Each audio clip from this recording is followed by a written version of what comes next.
بالله من الشيطان الرجيم بسم الله الرحمن الرحيم ثم الصلاة والسلام على رسول الله وبعد. We welcome you again, our esteemed viewers and listeners, to our program, Muslim State Affairs. And we say, Assalamu alaikum wa rahmatullahi wa barakatuh. Wa alaikum assalam wa rahmatullahi wa barakatuh. Ustaz, you are most welcome once again. Thank you very much. I think we had an interlude, so we couldn't have this program last week, and alhamdulillah we are here once again today, so we say alhamdulillah for that. Alhamdulillah. Now Ustaz, the topic today on this program, dear viewers and listeners, will revolve around one of the burning issues in the world, most especially to be specific in Islamic world, to be precise, in Afghanistan. You all know what I'm trying to say about Taliban. Now the topic is Afghanistan, Taliban controversy, rebellion or invasion. Ustaz, my first question to you: who are the Talibans? How do they come to be? Bismillah ar-Rahman ar-Rahim. Alhamdulillahi wa salatu wa salam ala rasulillah wa bihi nasta'in wa la hawla wa la quwwata illa billah. We thank Allah, we beseech His endless mercy on the noblest of mankind, Muhammad sallallahu alaihi wasallam. May such blessing cascade on to the household of Muhammad and onto the companionship and unto us, the generality of Muslims in the day of reckoning. In a quick response to the question you've put across to me, I would say that the Taliban are Afghan. Okay. The Taliban are Afghan. And Afghanistan is a nation, a country within the within a region in Asia. It has rights between Pakistan and to a larger extent modern day Persia, that is Iran. Basically, it is a country that is mountainous, very rocky. If you have the opportunity of conducting yourself around the whole place, you see heavy mountains. Okay. It is within the Afghan region that you find the mountain of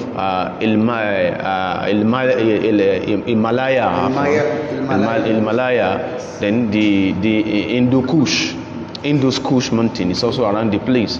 One thing that we will say, and which we think is important in wanting to depict whom the Afghan are, is the fact that tracing the history of these people, or tracing the emergence of this particular Islamic state of Afghanistan, will require us to be truthful, to be sincere, and to go beyond all manners of bigotry.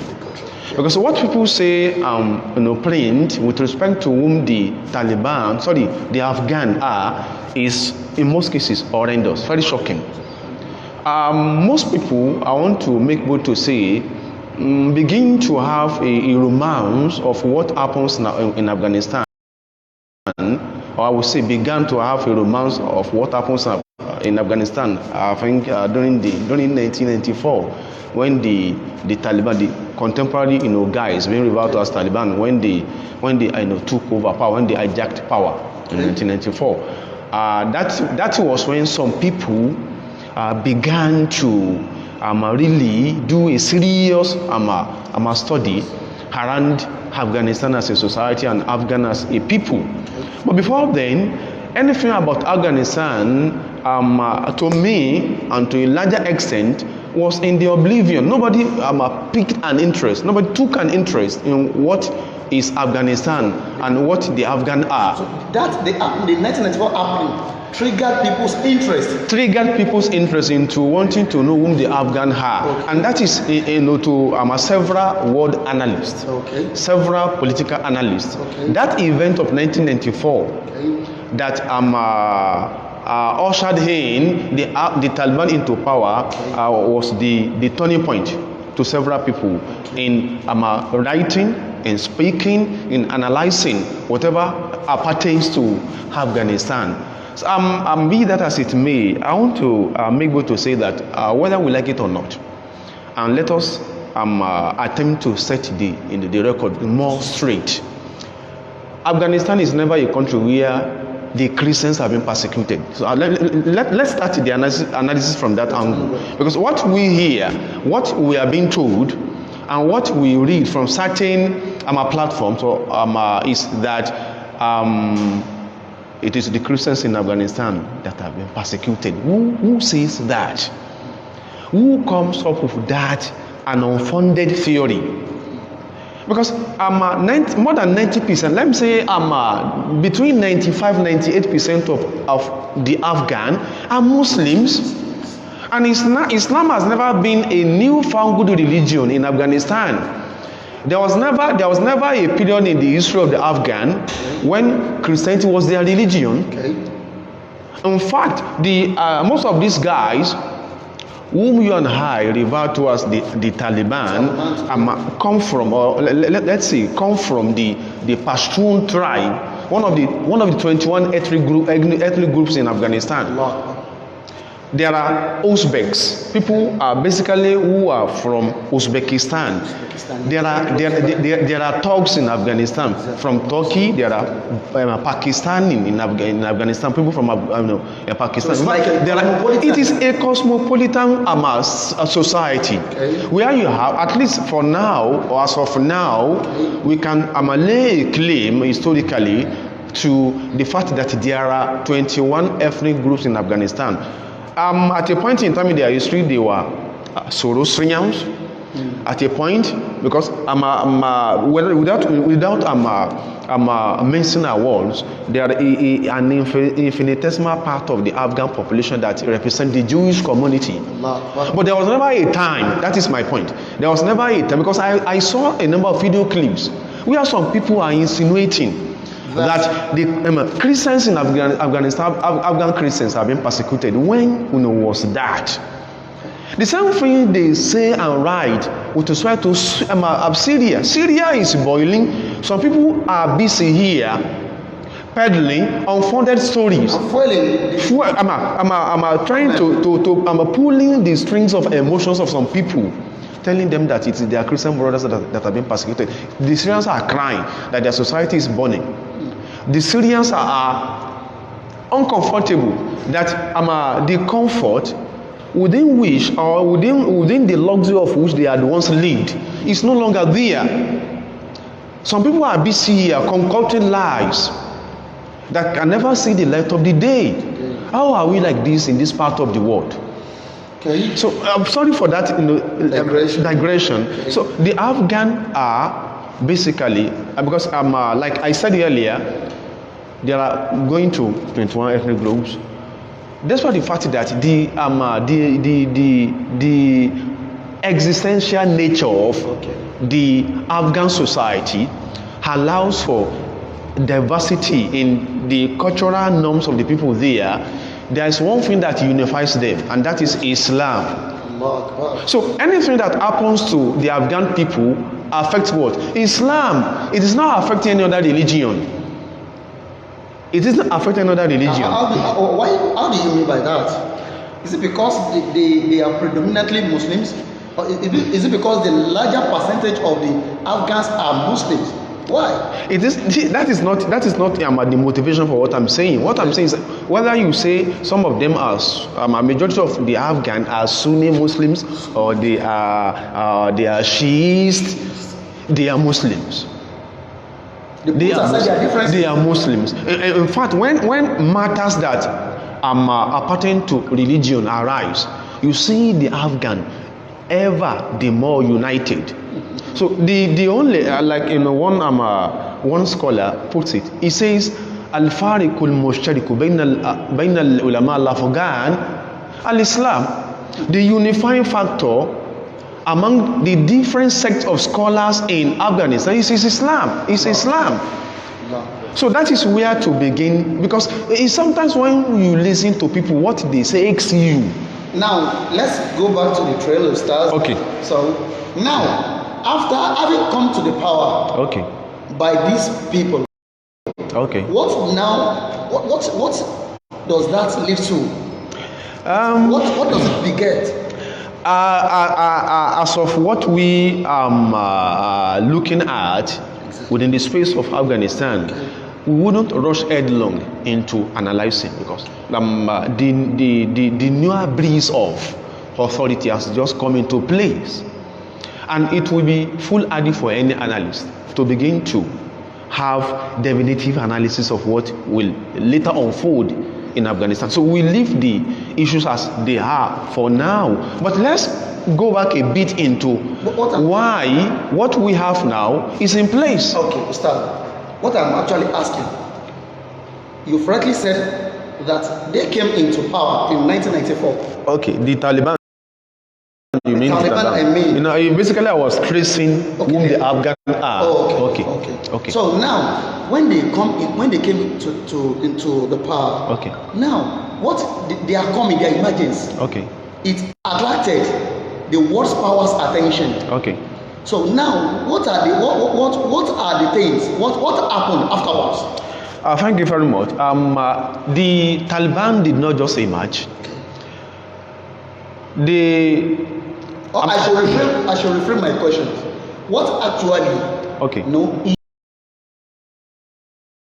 interested or still interest America in Afghanistan? Thank you very much. Afghanistan, going by our existential position, strategic position within that region where it is located, is a direct source of uranium. And you see, Russia, Afghanistan is if Afghanistan is not the third largest supplier of uranium in the world, it should be between the first and second. But our position wouldn't be after the fifth or the sixth. It should be between the second, the third, or the fourth largest supplier of uranium in the world. And as of course, and as distant as the region is, it is a bit closer to Russia. It's a bit closer to Russia, and you will agree with me that the closer the area is to Russia, the possibility of the Russians having a direct link to where uranium is found. Because they will have come so that is a motivation. Okay. That is an area of stake for the Americans, and you see that was the I would say the bottom line of why Afghanistan was invaded by the then Soviet Union in 1978. Okay. So the American executives, the American think tanks considered the Soviet invasion of Afghanistan then as a slap on their face, because they knew that should the Soviet Union succeed in invading Afghanistan, it shall have an unbridled access to uranium. Which in turn strengthened them the more. So that was the motivation. But people who come out to analyze, or let me say demonize in entirety the Taliban wouldn't look into this area. I wouldn't say that the Taliban don't have their excesses. Their shortcomings. They have their shortcomings. Every sincere analyst knows this. Okay. Except if he wants to be economic with fact. I wouldn't say they don't have they have their excesses. Everybody does. They have the excesses. But the fact is that as at the time the Soviet Union wanted to invade Afghanistan, when we saw the Afghans fighting back, the Afghans were fighting to protect their enclave. In 1994, when the Taliban came into power, they came into power in order to take back what they felt had been taken away from them as a people. as a people, because before 1997, before 1997, because some people easily get crazy, they get mad at a mention of the fact that there are processes of governance in Islam. They don't feel comfortable when you mention that. And you see, whether we like it or not, Islam has a comprehensive way of administering firms. Exactly. Before 1997, there had been, which is governance. People know, except if they grumble mercilessly. Before 1997, there had been 30 rulers, leaders, if you like, you can say president, if you like, you can say rulers in Afghanistan. 30 before 1997. 30 before 1997. Out of these 30, 13 were Malams, Islamic scholars. These Islamic scholars who have been part of the history of leadership in Afghanistan, do you follow? Were motivated, were spurred into action by their feelings that their religious nature, their religious identity was at stake, was in danger. Okay. They would fight, they would repel, are you following? External aggressions. After which they would surrender the authority of leadership to whomever they deemed fit. Willingly. 30 out of these 30. So, are there facts to back? There are facts, but are people prepared to go by the dictates of those facts? Anything that has to do with Islam, 13 Islamic scholars. When they repel they would relinquish power to whomever they felt was eligible and suitable. Okay. And 11 of these leaders were deposed from their position as Afghan leaders on religious grounds. And the last of whom was the son of Ahmad Baba Shah, who began the journey of the contemporary Afghan society in 1747. He had his dynasty and put out in 1979. So people, you see, there are facts out there, but you see, you know what the conventional media outfits do. Yes. They demonize that which is good, and they make good that which is mad. Sure. That is what they do. So now, back to our question. Okay. You've made us realize what actually interests. Let me put it that way. That is it. Because it still does. It is still there. It still does. It is still there. Because I have never for once subscribed to the fact that the Americans have left definitively. Okay. I want to say they have only hibernated. They have hibernated. They have only hibernated. That is what I can say. Now, when you've let us know now what actually interests American in Afghanistan. Not only America. Okay. The same thing that interests America still interests the Russians. Still interests the Chinese. China, yes. So the same thing. It is just a matter of how resource studied your enclave is. Now, Star, you are of this position that you wouldn't like to rule out the possibilities of happiness of some things as the things are now. As things are now.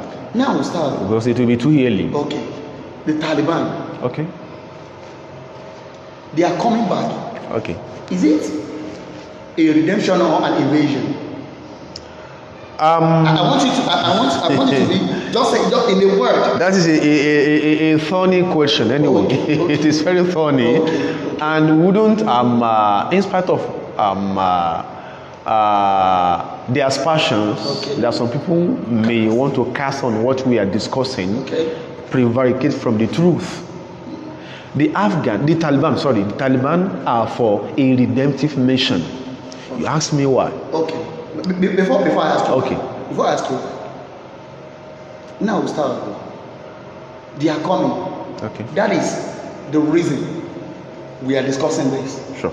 If this Afghanistan and Afghan have nothing whatsoever to do with Islam, it wouldn't have interested us. Sure. Now we start. They are coming. Will it be advantageous to Islam? Definitely shall be advantageous to Islam. Now, how is that possible? It is going to be possible considering the fact that The region itself, the country itself is an Islamic state. Okay. Nobody doubts that. Okay. Except the bigoted. Okay. Two, what happened in 1978/1979 was, are you following? The invasion. The communist invasion was a slap on the Islamic identity of the Afghan people. Okay. Again, it was that I would say ISO that continued till 1994 when the Taliban made an attempt to take over the mantle of leadership, now to reposition friends in their enclave. Okay. And right from 1994, between 1994 and 1996 or 1998, thereabout, there was a series of problems. Okay. Because the going was no longer smooth between the Americans, who are the major financiers of the 1979 Afghan war, and the some groups within the Taliban hierarchy. So it was that misunderstanding between the duo that led to series of unprintable names, unprintable accusations that greeted the return of Taliban onto power in Afghanistan. Now they are back. Let's say they are back. Okay. Now you said they are on a redemptive. They are on a redemptive mission. They are. Okay. Because if you are able to take your time to go through what the Afghans have gone through, okay, during during the period of interregnum, you discover that several half-folks have been wrecked on their state. Several half-folks have been wrecked on their religious identity, on their religious view, sensibilities, and on the human indices that define whom a people should be with respect to Afghanistan. So it isn't because we are Muslims that gives us the motivation to be saying this. It is because we are pro-human. We are pro-human. We are concerned with that affects anyone on the surface of this earth, irrespective of the religious affiliations. So they are there to put certain things straight. Okay. In Afghanistan, you can never point to the luxury of what you and I have here, good network of roads. They have been devastated by. So you mean the Americans rather, okay, that have been there, okay, the American occupation of Afghanistan. Okay. So it has never come with any benefit.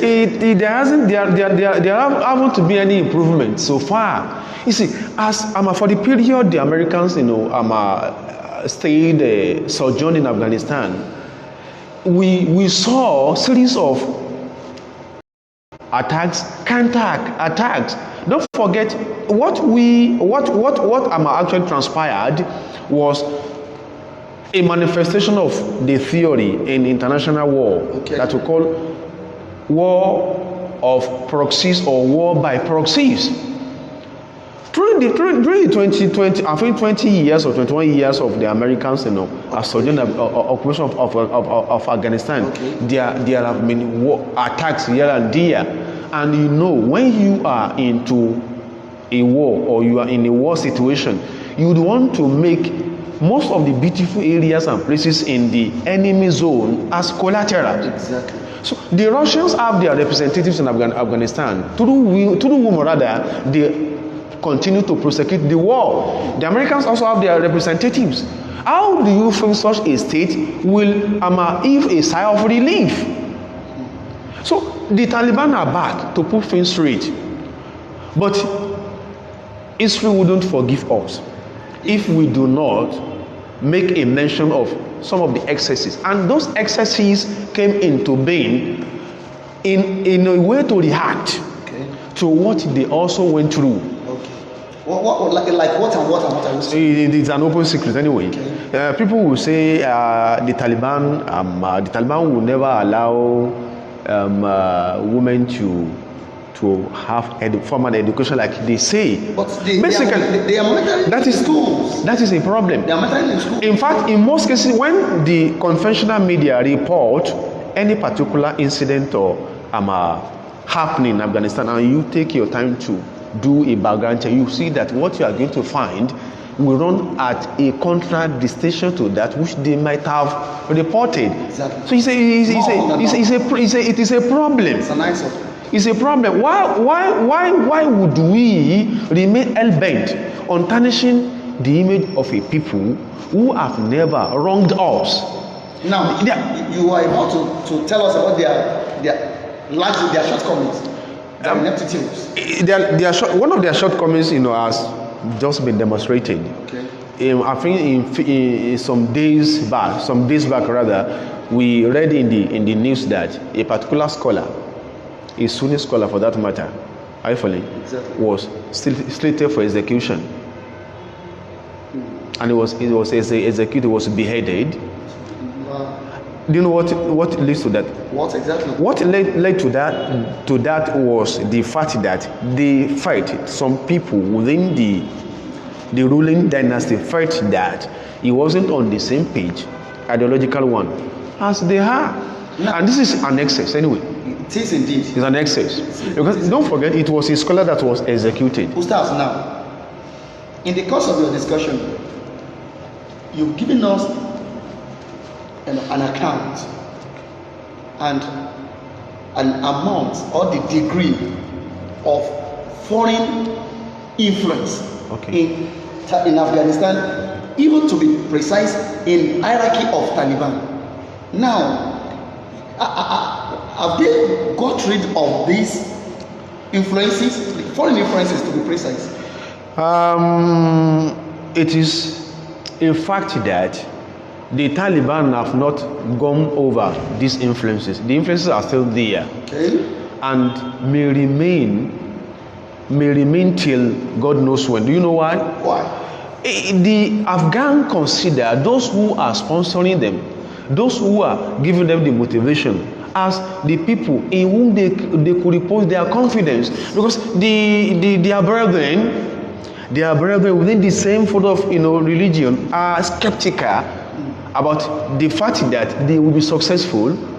And to the Afghan, they know they have this I would say the cocksurety the cocksurety that we practice the best Islam. They say we are Salafs. That is what they say. They say we are Salafs. But they are on the school of thought of Imam Abu Hanifa. That is the school of thought that more than 90% of the Afghan people belong to. So they think they have the brethren, other Islamic state, with the exception of Turkey anyway. And in larger percentage Iran. And you know what the Iranians stand for. Exactly. You know what the Iranians usually forage for. So you can't say with all manners of certainty that the Iranians are up there to really assist the Afghan. But the other Islamic society, the other Arab nations, how prepared are they are you following? In financing, in supporting the cause of the Afghan people, in order that they would leave the shackles of the foreign influences? It's not certain. Okay. Thank you very much, Ustaz. You're welcome. Now, before we call it a day, Muslims, we are directly or indirectly affected by these happenings that will be discussed. Now, Ustaz, what exactly, or what are the things that are expected of Muslims in this time period in respect to what is happening in Afghanistan, or to precise the Taliban? Because the name has been bedeviled, has been demonized. So what exactly is expected of a cautious Muslim? One, people say that the price of power is the extent of how vigilant you are in monitoring how it is being exercised. We are going to keep an eagle eye over what befalls our brethren, or whatever they put forth as Islamic positions or ruling positions. We must not close our eyes. Whenever they go astray or they put into practice that against which Islam preaches, we should speak out. That is the one thing we should. Again, and this is very important, you and I are under an obligation to research the more about what the Afghan society is and about whom the Afghan are. Because basically, many of what you and I, or let me say several of the facts are that trickle in with respect to the Afghan people that you and I read on a daily basis don't come from the right sources. Exactly. So how many of us have taken the time to do a rigorous background check on the fact that we are getting with respect to the Afghan people? We've listened to several scholars calling them all sorts of unprintable names because he doesn't know them. They don't know them, and they've never read about them except from the lenses of those who portray them in a bad light. They are not devils. They are not demons. They are people like you and me. Circumstances of where they have found themselves continue to push them into what they do. So we need to read about them the more, and when we are to read about them, we are to read from the right sources, in order that we have a clearer picture of whom they have. So that is the second thing. And the third thing is, whatever we are told they do, whatever we read in the news that they do, or we watch that they do, should be cross-checked based on what our religion actually preaches. Because sometimes, even in Pakistan, certain things happen that go against the tenets of Islam. They will say it is the Muslim Pakistan that do it.